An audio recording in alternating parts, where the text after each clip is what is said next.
Je pense qu'il ne faut pas politiser le sport. Today I feel Qatari. Today I feel Arab. Today I feel African. Today I feel gay. Today I feel a migrant worker. Grâce au pétrodollar, le Qatar a fait venir cette main-d'œuvre d'Asie et d'Afrique.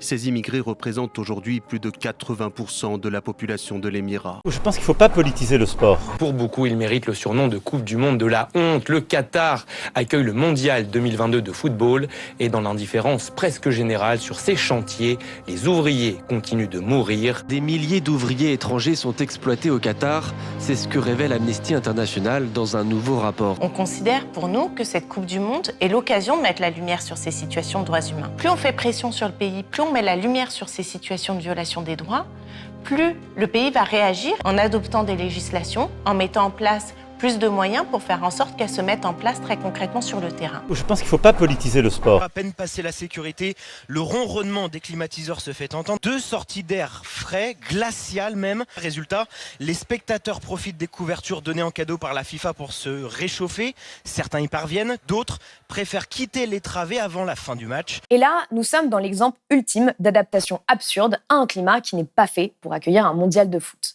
Ces stades climatisés sont présentés par les Qataris comme l'innovation ultime, une sorte d'acte de puissance. Notre planète est toujours aux urgences. Nous devons réduire drastiquement nos émissions maintenant.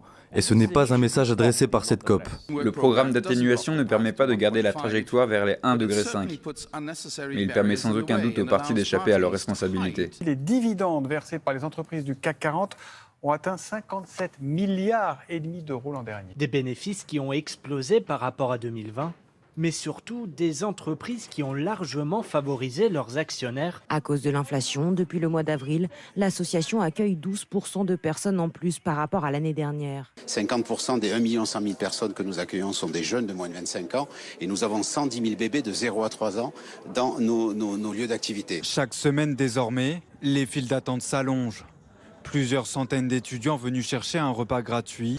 Ce système d'assurance, il est normal qu'il soit un peu moins protecteur dans ces périodes. On veut atteindre le plein emploi. Pour financer notre modèle social, pour offrir des moyens à notre système de soins, pour venir en aide aux plus précaires, j'engage la responsabilité de mon gouvernement sur le fondement de l'article 49, alinéa 3 de la Constitution, sur la 3e partie du projet de loi de financement de la sécurité sociale pour 2023.